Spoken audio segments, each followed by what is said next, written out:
The Burstamo membership ensures artists no longer struggle with getting their music in the right places, getting in front of the right people. We give you access to resources, opportunities, industry professionals, and advice.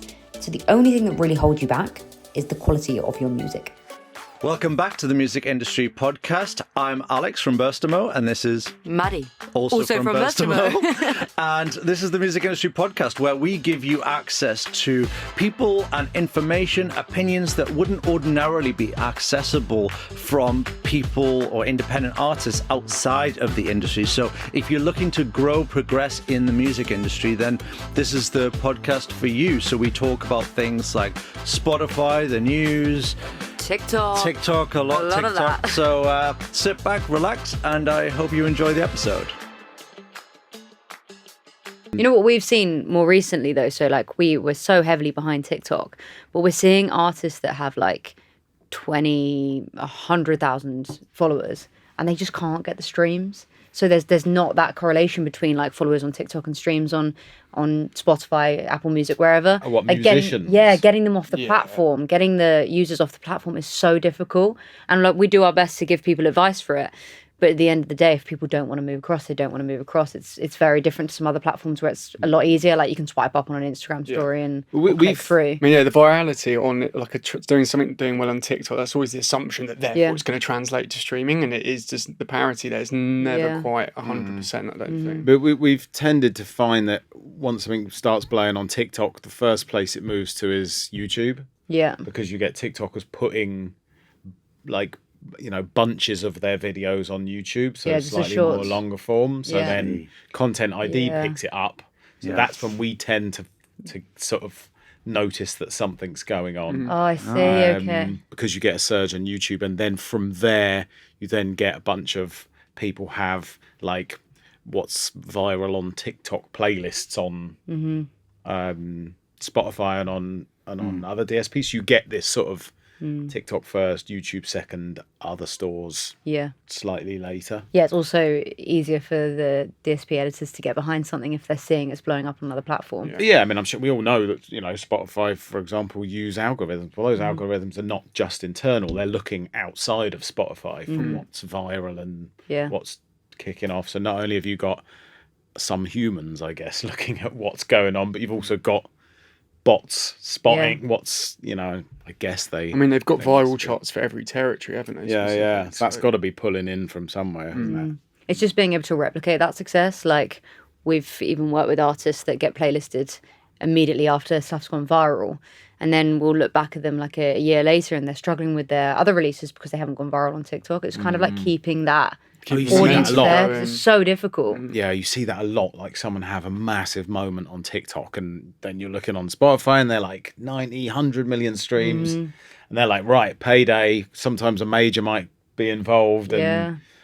But then single two, I mean, I've literally seen it on some artists we've spoken to, 30,000 streams. Single three, 50,000 streams. Like, it does not always translate into a long-term I guess it's like sustainable thing.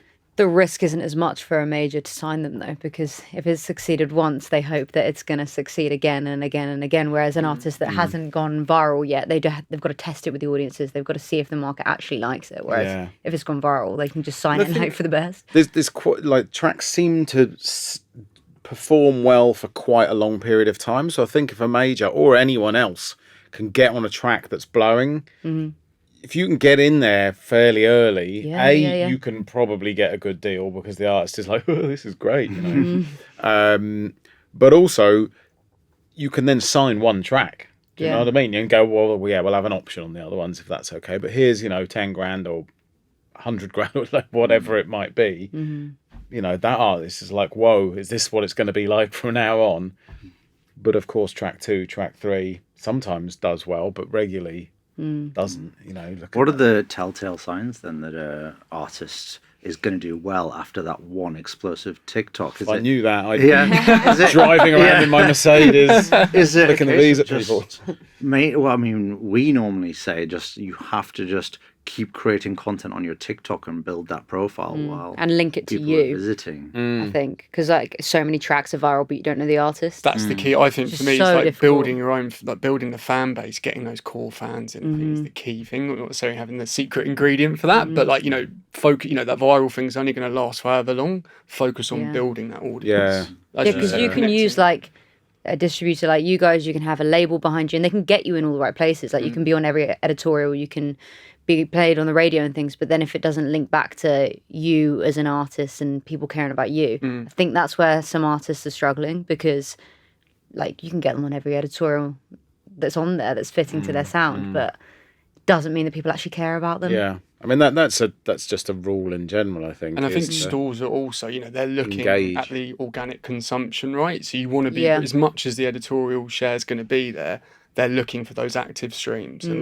they want to see you coming in and bringing something to the table. So I think to maintain that editorial support, they want to be backing someone that they know is going to be there in, however many years, so you want to build that with the stores, I think. So they want to be part of the success story as well, right? And Spotify have that feature now, don't they? So you can see the percentage of listeners that are like repeatedly listening. I can't remember how the categories they put it into. So it's like active sources. So you've got the super fans, and because that's moderate listeners. Is moderate, super fans, moderate listeners. I can't remember the breakdown of it now, but and then it's just like an average listener that's listened once, twice, and that's interesting because you'll notice that most artists are really struggling to get those super fans, which shows that they're maybe streamed the track once, or they've seen it on a playlist, or a friend sent it to them and they haven't saved it. That's the hard part that people, I think, are trying to hack. And that's one of the issues in general with editorial playlisting, is that people are listening to the playlist, not necessarily to the artists that are within it. So you can get,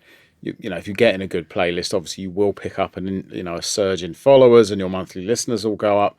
Followers is the more interesting metric, because that's someone who's actually bothered to get their phone out, presuming that's where they're listening, and go, oh, that's so and so. A listener, you can just go, whatever, Alexa, play barbecue music or whatever it might be. Doesn't mean necessarily anyone's coming back to you. So editorial playlists can be incredibly useful, but are somewhat sort of transient in terms of what they offer. Like, you've really got to maximize. I think that's interesting as well, because we get a lot of comments on our posts saying, oh, well, it shouldn't be the case where Spotify look to support a single artist. It should be based on the track and how good the track is, and therefore they should give a slot for that track no matter whether they've supported that act before. However, if you are an artist on those playlists, then Spotify are doing you a favor by having their tiered system, by saying, actually, they have a good release plan, therefore I'm going to support this artist, because, like you say, if you put a barbecue playlist on and you're listening during a barbecue, but you glance at the song and artist, and then you go back to eating your burger, and then you hear it on another playlist that they've put it on, and you see that artist again, you start to realize that you're becoming a fan of that artist. So actually, Spotify are supporting artists in that way. It just really sucks for other artists who hear that, who haven't had a chance at an editorial yet. I think, I can't remember listening to one of your podcasts before. Big fan. And being included in a playlist is one sort of marketing touch point. It's a nice one because it generates you a little bit of money. But as you say, if you then come away from that playlist and put the radio on, and then you hear that track there, or maybe you hear another track that you like by the same artist, you see a poster in the tube, or or out and about, or you see a gig, or something on socials, a post about, like, oh, okay, these are the multi-touch points that you get, that when people start to then properly engage, it goes beyond, oh, that track's all right, but I'm getting on with my day, to like, okay, I'm actually, something's going on, and I think there are artists like Gabriel's and people like that, where they were cropping up, they were on Six, they were doing this, they were doing, they were getting good festival spots. The shows, well, in fact, originally when I first listened to them, someone actually said, oh, you should check them out, they're good. So when I checked out, oh, that's good. Then you start hearing them on Six. Then you're seeing, okay, they're getting quite a lot of playlist support on Spotify and Apple Music and other places. Then you're starting to see sell-out shows. They did Coco, they did somewhere else. Like, and you were like, oh, wouldn't mind going. Oh, it's sold out. Immediately, I'm like, I need to get, like, there's what they call a buzz. There is a buzz about this artist that if you can't get tickets and, loads of people are kind of excited and getting engaged with that band, you're like, okay. And that's where I would hope for them, have got some sort of longevity because they've got a fan base. They've gone beyond just getting those individual touch points to actually, and you've got to have that whole package. Do you know what I mean? You can't have a big Glastonbury set and then be shit. Yeah. Do you know what I mean? You've also got to perform in those areas. You've got to sell those shows out and stuff. But I think that if there is a secret to sort of having a relatively successful release strategies, you got to think about all of those things. Yeah, it's like streaming, so like the editorial side at least is one piece of the puzzle. There's just multiple other things that you need to like line up in preparation for you to get further, I think, in the campaign. And they will, you do see it. We see it. We have releases that that are delivered late, don't have much of a narrative around them, don't have a marketing strategy and stuff, and they will pick stuff up. Yeah. It happens. But at the same time, you do tend to see a better response when you actually do have, and sometimes we'll have a full whole plan and you won't get any support. It just, whatever, an editor will or won't engage with it, or, it goes on, it goes in a playlist, you get New Music Friday, fans don't really engage. There are things you can't, it's music at the end of the day, so people listen to it and have an emotional reaction or not. And that's a very difficult thing. You can't make that happen. Yeah. So every we were talking about this before. Every rule there is a counter. Yeah. There's an exception to every rule. Yeah, there's going to be an anomaly. It's funny. We'll say something as a statement, being like, for example, this was discussed actually yesterday on a call we had with an artist. They were like, you made a statement about how being like mysterious as an artist has kind of died. It's so difficult to break as an artist if you keep up this whole like mystery. And then people are like, yeah, but what about like Marshmallow? What about this artist? Or like Sia, when she had like the big wig and would hide her face, like what about that, what about this? And it's like, you're always going to have that, but that's their story. But if you were talking about the easiest way to success, because let's be honest, everyone wants the easiest way, so and all those guys make, whether you like them or not, they make bangers. Sia's successful because she's got a great voice and writes amazing pop songs, not because she's got a big fringe. It sort of adds to something. It's a bit of a ploy, but if she was writing crap songs, no one cares about the fringe, do they? It's only because, same with Marshmallow, you can do some things right. You can engage with, what was he on, Fortnite and stuff, was it? And, like my son who plays a lot of Fortnite. Hi, Harry. I genuinely thought that. I want your child. I thought someone walked past the window. I was like, oh my God, he knows everyone. Music industry. You can make artistic and business decisions which really help your career. But at the end of the day, the kids on Fortnite love Marshmallow because it's big, bass, wobbly pop song. It just you do anything with them? With Fortnite or any of the games or anything? Because I feel like that was a big trend which is slowly starting to drop off. I'm not seeing as much with it. We have partners who are gaming companies like Ubisoft and people like that, but not necessarily that so much the online gaming thing. Gaming soundtracks are a massive business. We did like the latest Far Cry. We've done Far Cry. There were 5 albums related to that game. Really? Streaming numbers big. Yeah. When you get in those like gaming editorial, when you get in those big like top gaming tracks on Spotify and stuff like they're huge playlists. Jay and the FIFA thing being a prime example. Huge. GTA, like they're massively influential. You're probably better off getting one of them than you are Spotify playlist. Do you know what I mean? Again, if you look at JLOL's profile, frequently his top performing track is quite an old track that was in FIFA 20. Yeah. Because it's still in those playlists and kids are still playing FIFA 20 and they're still listening to those playlists. So just to add some context to that as well, you guys or us, we met through one project and we came together on one project. So you guys, Rue and Josh, Josh. You called him something else earlier, and I was like, I call him Joby. JB. And I was like, is there a formal version? And it's like Joby. And I was like, one is Josh. And then my brain froze because I was like, well, which one are you going to use? That's not even his. That's just a term I use. Okay. Well, we're all using it now.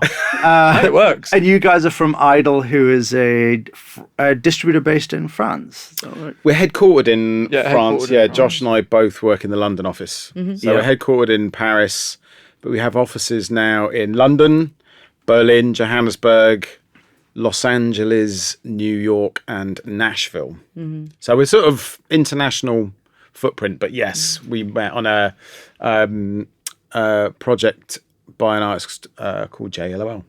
Yeah. I've actually learned tons from you guys because I've never worked directly with a distributor. Usually it's like this back and forth stuff in a way of like the tracks being uploaded late. But it's never this kind of a relationship, and I've learned tons from actually working with you guys. That's good so to much hear. about like the relationship you guys have with DSPs. It's really interesting because we had a conversation with someone at Spotify about Jay's release, and we have conversations about the best release strategy for him. And then we worked with Mike Lopez, who used to work at Spotify. He was an editor there. He predominantly worked in rock. And everything he said about like pitching and making sure the artist is in the right place is everything that you've been saying from like day one. That's a good feeling, isn't You're it? like, thank God. Could have gone the other way. Yeah. Completely wrong. Yeah, you know what we're saying about every rule has an exception. But no, I found it really interesting because obviously there are some sort of hacks to it, but a lot of it was just quite simple and we don't think about. Like the whole idea of have a solid release strategy so they know that if they get behind a track, you are going to release again. Because otherwise it's a waste of their slot. Or like you're playing live, prove that you're actually interacting with your audience, because most artists might just release and just keep releasing and not actually see who cares about their music live. And I think, something that gets overlooked quite a bit also is, people will be like, oh, well, our marketing plan is we want to get a Spotify playlist. Yeah. And we've got a good distributor and, we've got a good track. So like you guys go make that happen and, and then everything will be hunky dory. But you can get thrown a bone by any DSP where they go, okay, you get a New Music Friday or a New Music Daily or whatever, a sort of genre playlist or whatever. But unless you're bringing streams to the table yourself, again, there's always an exception to every rule. So, I'm sure someone will go, well, that didn't happen to me. But unless you're bringing something to the table yourself, the DSPs look at it and go, okay, most of your streams are coming from that playlist. So we're kind of... We've done our job here. Yeah, we've done our bit. And, we know they've got certain metrics where they go, okay, that's actually overperforming. We need to see some more organic. So people going and not finding that artist not through an editorial or algorithmic playlist. Yeah. So quite often that's forgotten about, that you need, your artist needs to be pushing people to those stores, like engaging with the platform, engaging with their fans. You have to assume most fans of any artists are probably on a streaming platform now, whether that's YouTube, Amazon Prime, Spotify, or all the others. So quite often artists are like, I don't want to push too much, but that's where people are listening to music. Yeah. Like I genuinely don't think you're like being uncool or anything by saying, oh, this is the playlist that I'm doing some interesting stuff with on Spotify. Fortet's a great example of that, where, he has a place and he's not, by using that, he's not necessarily saying, I can't speak for him, but he's not necessarily saying, go use Spotify, it's great. He's saying, this is a really useful and interesting platform for me to speak to my fans with music. Do you know what I mean? No words, no imagery. It's just, these are tracks that I like. And his playlist's got, 170. I mean, it's huge. It's got a massive following, and it's a great listen. It's a really interesting tool for him. So, it's a good way to interact with your fans, because like Danger Mouse has got the similar thing where he does like a Danger Mouse jukebox that he updates every week, and I love, like, from a fan perspective, I love going to that place because I trust his music, like his taste in music. So I go to that and I'll listen to it regularly. Like I think things like that, when you've got that connection with your fans on platform, obviously it's gonna. Yeah, the platform's also going to appreciate it because you're bringing people to the platform and you're using their features. Like, I mean, Spotify are one that are always bringing in new features, and if you as an artist just give it a go, it shows that you're at least trying. I think if anything they're launching that's new, if you've got access to it, like with clips or anything, you should be engaging with it. You know, that's what it's still in beta testing, so you want to be engaging with it as much as possible. You know, and you haven't got to drop everything else and be like, right, I'm all about clips. You sort of, you know, if you're that way inclined, if you're an artist who is engaged with Insta and doing TikTok and that kind of thing, then may as well. It's another part of your armory of speaking to your fans and encouraging, going back to my earlier point, encouraging organic interaction with the platform, not just looking to Spotify and going, what are you going to do for me? You know, you do have to look to the platforms and go, well, I'm bringing people, you know, you kind of have to be responsible for your own, you know, like selling a gig ticket, you know. Don't you think it's an interesting perspective, though, when you're like, what are you giving to me? It's quite an artist perspective in the way of like, my song's on Spotify, help me. Like, it's very much like, where's my editorial? My music is amazing. Your music might be amazing, but why should they support you? And I think that's the main thing. It's always like, why should they get behind you? At the end of the day, it's their marketing budget, so they're putting into this. It's their staff they're paying to create these playlists. And as an artist, you can get a distributor that will put it up for like $5. So like, why should they? That's the most important thing to bring it back to. And I mean, I meant to mention it earlier on as well about editors like re-supporting the same artists. You know, they obviously have favourites and stuff, but you know, you also have to bear in mind they're getting 100,000 tracks a day. And obviously, they have some system to filter that, so they're not sitting and listening to 10,000 white noise tracks or. Or, you know, whatever might be getting delivered. But realistically, they're going to have labels and artists that they know and trust and are going to go back to and kind of go, oh, okay, well, I sort of know this guy. He's probably going to be suitable for these 5 playlists that I mean, I guess they look after loads more, but, you know, for this particular 5 playlists. So you are going to get, you know, repeat support. And I think that's, you know, about putting a plan together and having a narrative around your artist. That's part of that, where you're actually saying to these editors, we are going to be around, you know, we have got more stuff coming. This is the story. This is what's happening. This is a genuine artist that people are genuinely interested in. And that, I think, is the job of the artist and the label, really, is to kind of build that story and you know, so it makes it a more interesting, you know, imagine how many pitches are coming into these guys. Like, it's just obscene. Like, it's a crazy amount. So you've got to try and find those little things which make your release stand out. I think, you know, and that's difficult with that tidal wave of music coming. But, you know, that's probably something you should think about, you know, as you're going into the studio and all, you know, and like writing. These are the things, to me, that you should kind of be thinking about. Like, what's the narrative around this, around me as an artist, around this release? Press love that, radio love that, like fans love that. Everyone wants to be in, you know, feel invested and kind of like have something, not just like, oh, I wrote this in my bedroom, recorded it on, you know, on my laptop, and now here it is. It's like, I mean, word of mouth marketing is still like the most powerful tool. Without a doubt. And what are people going to talk about if it's just a good track? I mean, someone might say, oh, did you hear this song? It was really good. But if there's something to it, like, for example, the Lewis Capaldi music video, that people were filming their reaction watching it because they were crying hysterically. Have you seen it yet?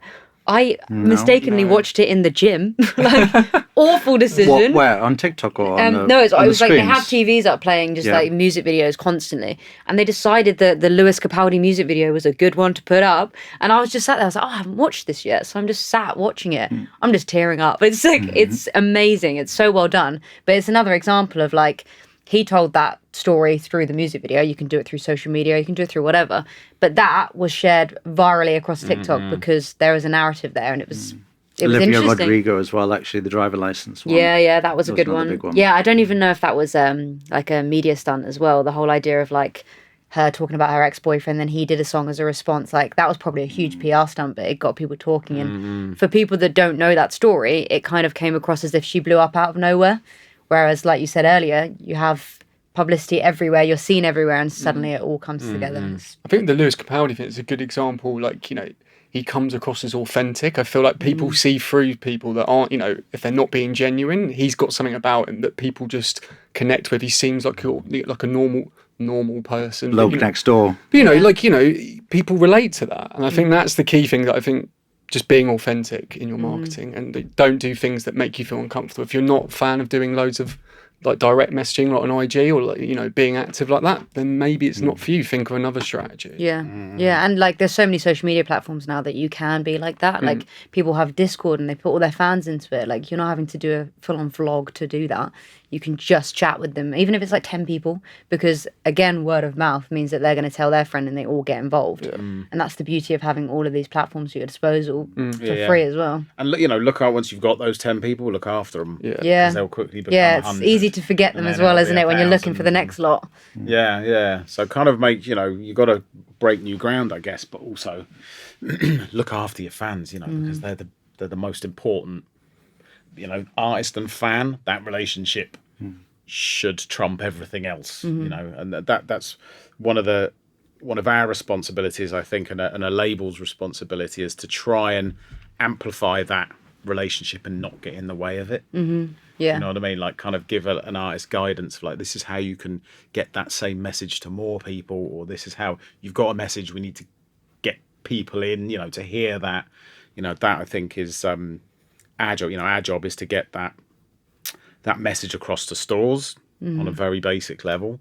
And yeah, labels and marketing companies and other people, their job is to get that to the fans and kind of make sure that people can hear that artist voice. That might be an interesting topic to discuss, like, because you said our job is to do this, our job is to do that. I think most people think a distributor's job is to, like, they pay them some money and it's available in stores on the date of release. I mean, that's the most basic and fundamental part of it, but for sure. I mean, some of them still can't do it. But I feel like true. really struggle.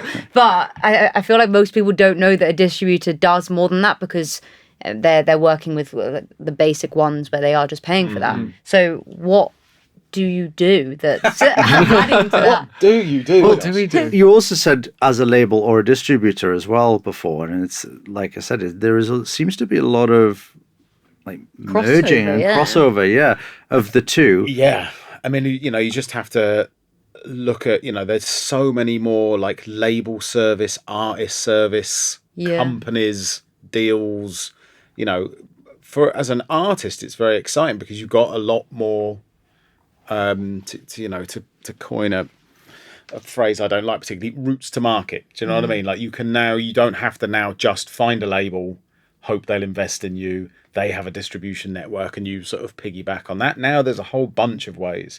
And I think companies like us who go beyond simple delivery and kind of like, oh, and here's a graph with how your stuff is streamed, and then there's your check at the end of the month. You know, we have to offer more and more service because that's what's expected. It's a more and more complicated marketplace. Yeah. As we were talking about before, you suddenly got, you know, everyone's like, oh, all you do is like put stuff on Spotify. And it's like, well, we also now need to be prepared because TikTok are entering the market, you know, not only with the TikTok original platform, but now it's like there is a continuous, I don't want to say improvement necessarily, but like the music distribution is diversifying continually. Yeah, you have to adapt with it. Yeah, on a daily basis at DSPs, you know, like the churn of people working, it obviously at DSPs changes. So, you know, we're continually trying to keep on top of that. But then you've also got new markets, new markets emerging, new stores emerging in those markets, just new ways that kids are engaging with music, you know. So new initiatives, programs, there's constantly a new. It's never ending. And what's in it for distributors like yourselves?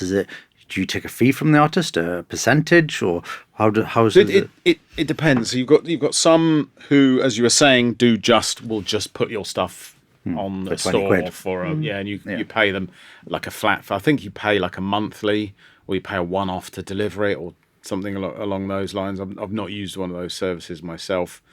Then you have distributors who will do that and a little bit more. And then you have distributors who do that and a little bit more. And we Idle tend to be at that far end where we have quite a lot of services. But yeah, we work on a commission basis, which is what most of the distributors who, you know, offer a sort of meaningful service. And the more you're getting from a distributor, the more you're obviously going to be giving the distributor percentage wise. Yeah, arguably. And that's, as a label and as an artist, that's what you want to be looking at. You want to be looking at what service do I require and what am I happy to pay for that service, because you can get very little service for very little money.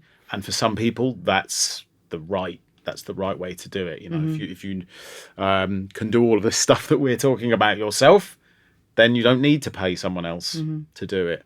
And then how does that work then for artists that are like, oh, I just used a service where I just pay a flat fee monthly and my tracks just goes up and they don't take a percentage? What if they want access to these distributors that take a larger percentage but are doing so much more? How do they access them? Is it as simple as like, oh, we're just going to send them an email? Or do you need to be approached by them like a label? No, I mean, I think even if as an artist, you send a demo to a label, do you know what I mean? And in that same process, I would look at your distributor in the same way, where do a bit of homework, speak to people who are using other services, see if that's the kind of thing that you need. We have a lot of those conversations where it's like, oh, I've put my first few things out through whomever, very basic, where I haven't really been paying anything, not much has happened. I could do with some more support. It didn't go live at the right time, whatever,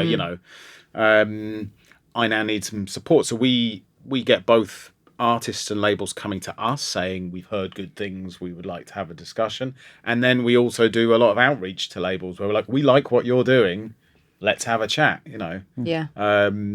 Most distribution deals, come with a period of, where you're tied to that distributor. So invariably, unless you're on one of those super basic systems, you will have a term that you have to adhere to. If you don't feel like you're getting the service that you should be or that you're paying for, then obviously you have a look. You look around. Quite often those terms are 2, 3, 4, 5 years. So they're relatively short.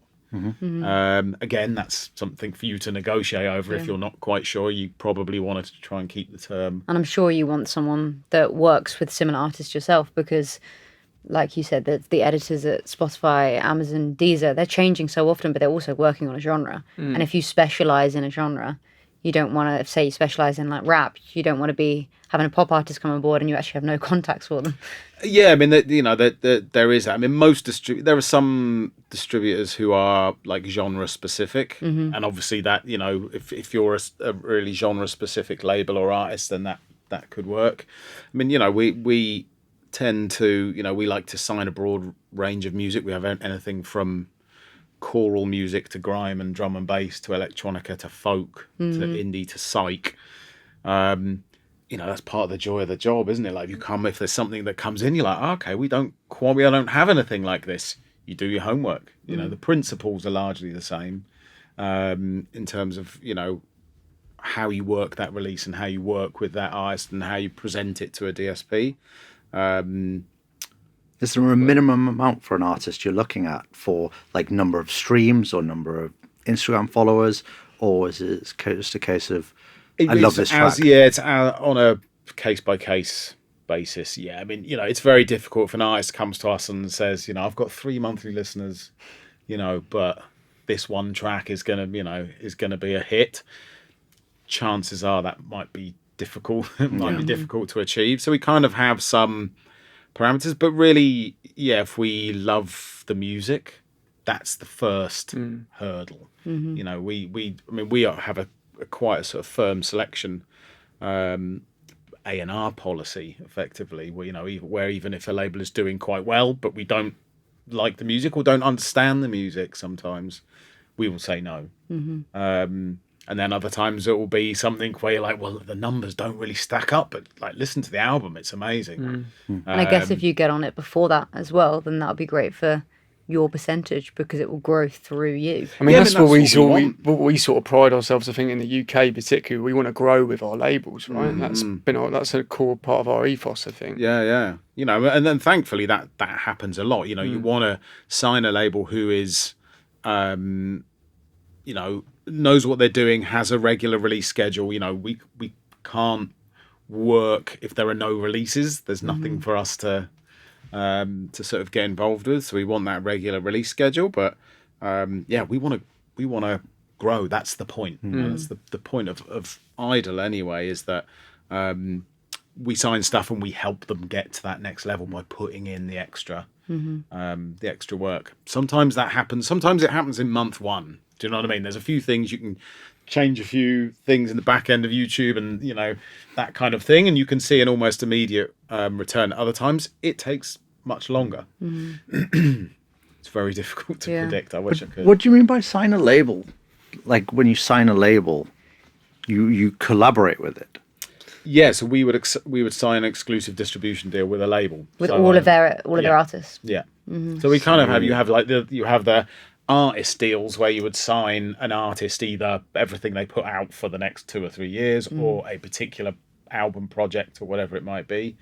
But and that's happening more and more frequently. But also, we work with labels like Erased Tapes or Gondwana or Soundway, Local Action, who we are their exclusive distribution partner worldwide for all of their releases. And they don't have the resources that you guys have, assuming. So you're kind of like 2 + 2 = 5 kind of thing. I mean, you have to be a pretty big label to have your own distribution system. I mean, like pretty massive. Even bigger labels like Ninja or whatever still use a delivery, Domino and labels like that still have a delivery partner. They might have their own contracts with DSPs. They might do their own, marketing to those stores, but invariably they will have a partner who actually does the logistics for them. And that's the point, I guess, is that we have our own deals that then once they're signed with us, they're going via our store deals, basically.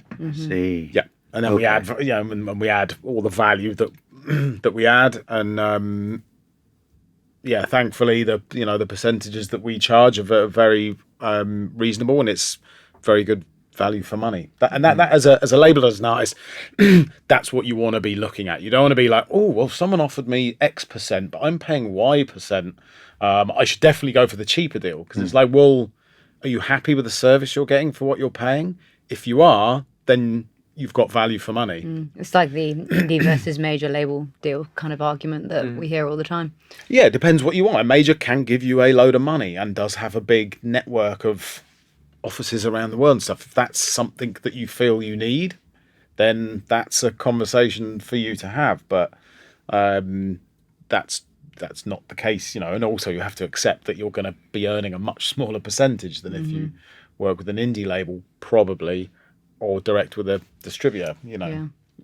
Often the rates are actually like the sort of inverse compared to some major deals that you hear about. And going back to what you said about relationships with fans, because I was wondering, something we get a lot is I'm on editorials and I've got 1 million streams, but I've got 400 followers on Instagram. What's the relationship there for you guys, for what you're seeing from your artists in terms of getting your editorials, and does it directly result in Instagram followers and fans as soon as you get on editorials, or is it a case of you've got a lot more work to do and it comes later on?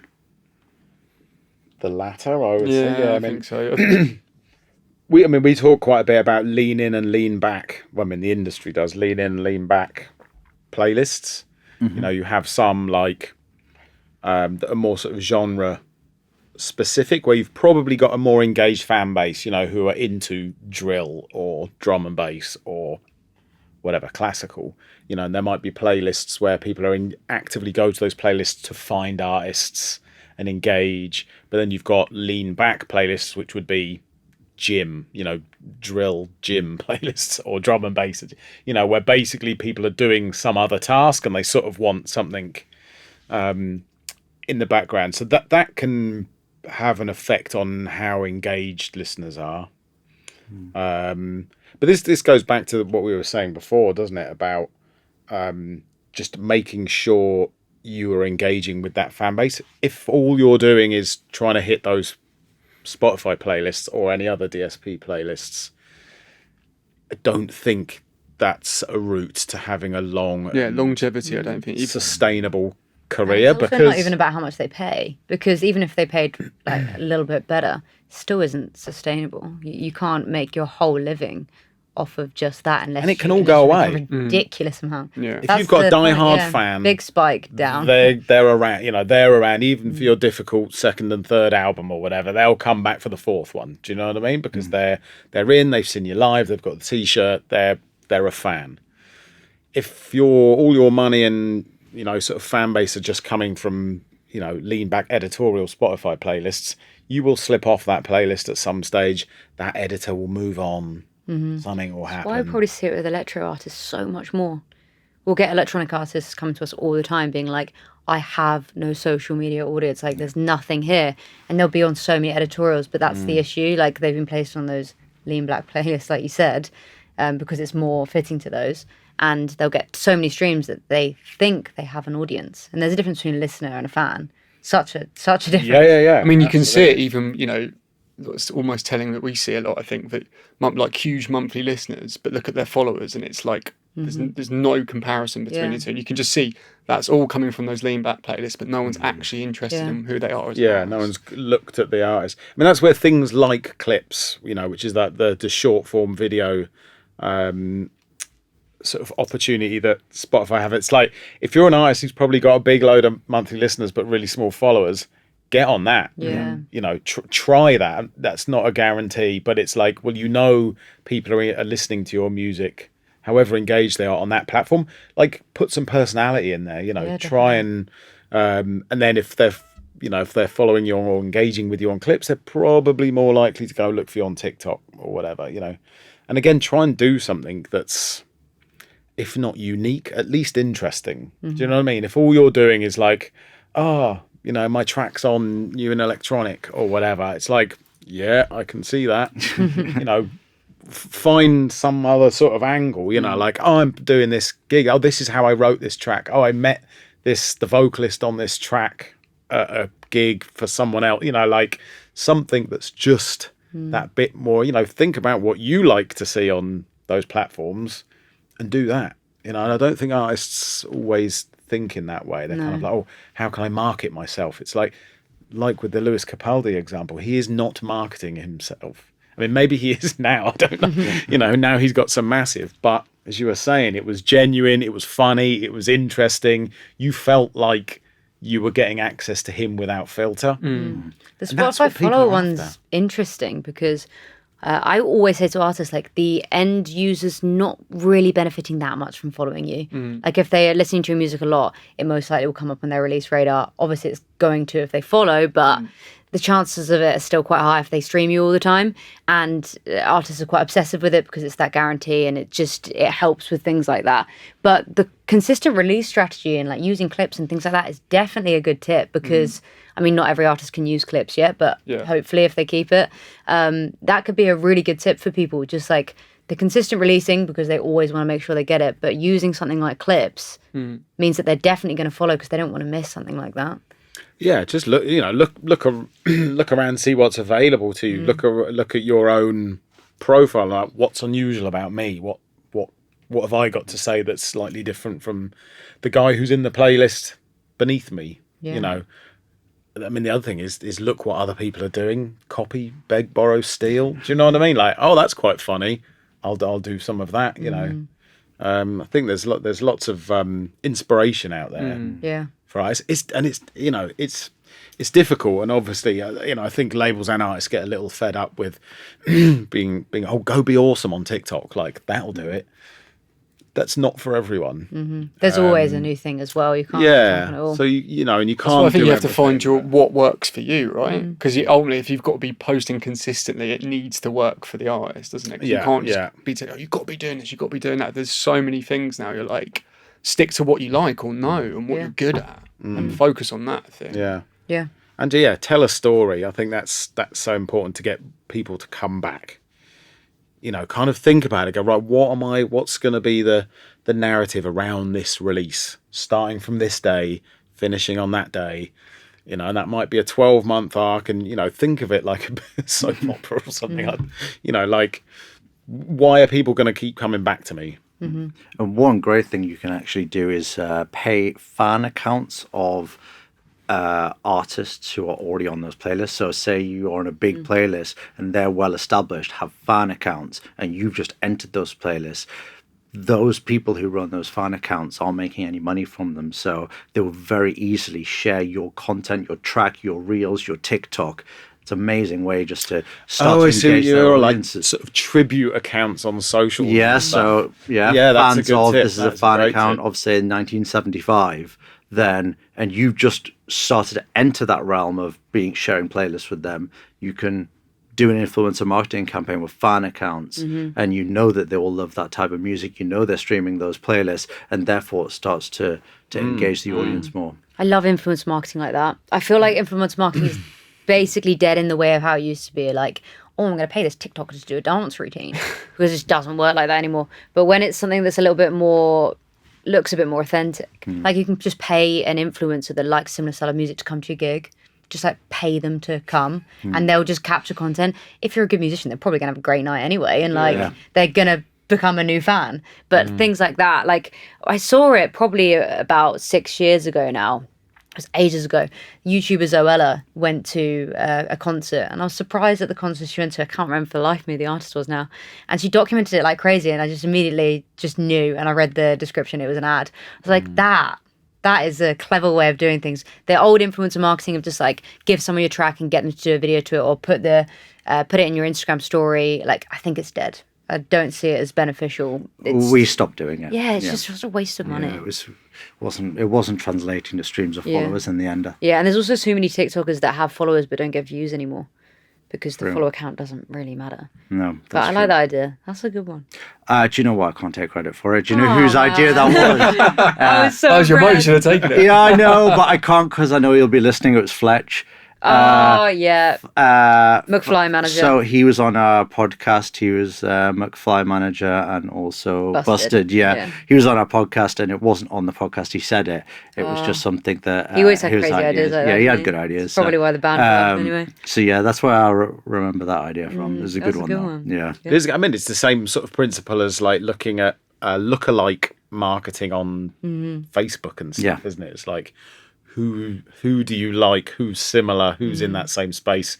Try and get hold of those. Do you remember this was like probably when we first started the company and first started doing YouTube videos, probably like a year or two into the company. We came up with this concept that like it's super time consuming, but we actually saw it working for like tiny artists that had no audience. You basically get the music video and you go onto Twitter and you search like an artist's name. So say you did like the 1975. And then you look at the latest tweets of everyone that's tweeted it, and you just DM them the music video, or you just reply being like, have you checked this one out? And it was insane the amount of people that would like retweet it or like it.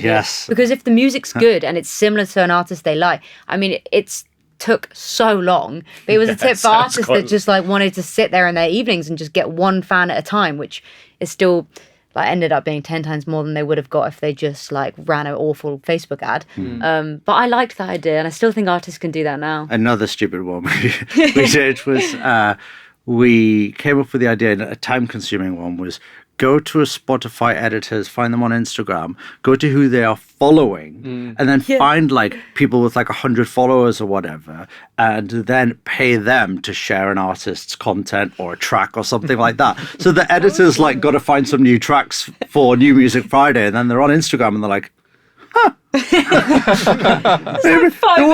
with this artist? Yeah, what's with this artist? We have been known to send posterers out to the locations around DSP headquarters and that kind of thing. Them up it's everywhere. an old school version of the same good thing. Idea. It's like, well, just lean in around that particular postcode. Sit in the car outside blasting it. Yeah, this track's brilliant.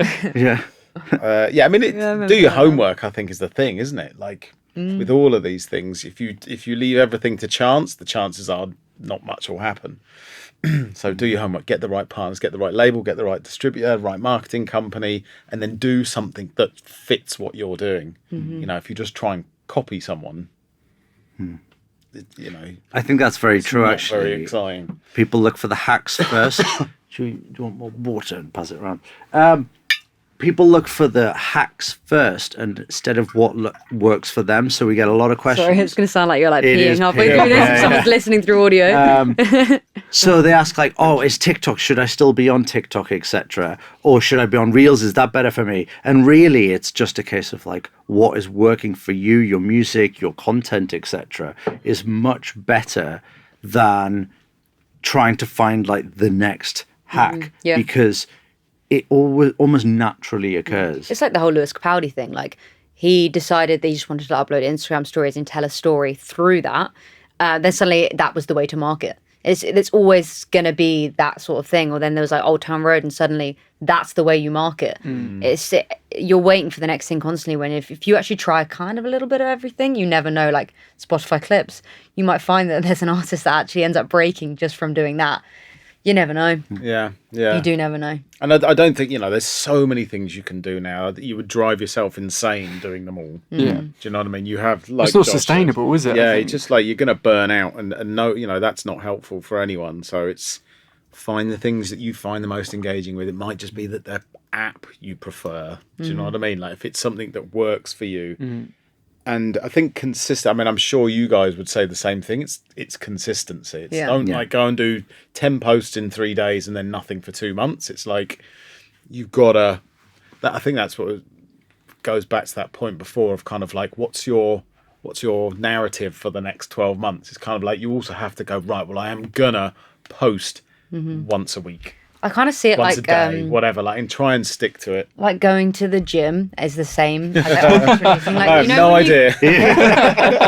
You go to the gym and every single day, say you went every single day, and every single day you look in the mirror and you're like, no, I haven't got any muscle yet. And it's the same with artists. They'll release a song and be like, didn't break yet.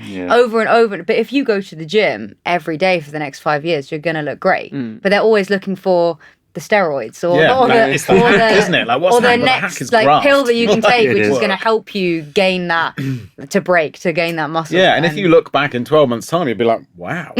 Yeah, I've done it. You don't realise. I think that's the thing, is like, don't wait for the lightning strike, because you can't predict it. Yeah.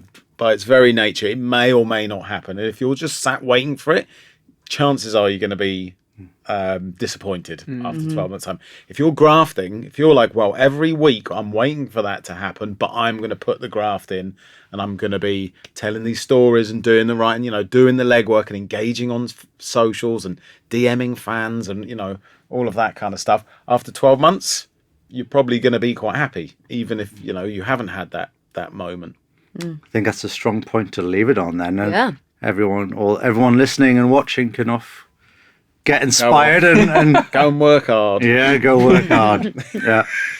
All right. Well, thank you very much for watching or listening on wherever you're listening from. And I haven't done this in so long that I forgot what we even say. We kind of just say like enjoy, and then leave it at that. It's always very different. Enjoy. Go check out Burstimo. Go check out Idol if you're interested. Do you want to do what we say resonates? Check us out. For God's sake, don't contact us on social media. don't bother with that. Check out both of our websites, I suppose, if you're interested in what we're saying. Brilliant. Does that work? Perfect. Oh yeah, that works. That's in. We're not even editing that. Oh, I sat with We're my going to leg have a that bit at funny the end in of that. every one, though. You'll Yeah, just go and check it out online. So I came, forgot people's names, and messed up the outro. To be fair, I threw a spanner. You did actually. I was like, GB. GB.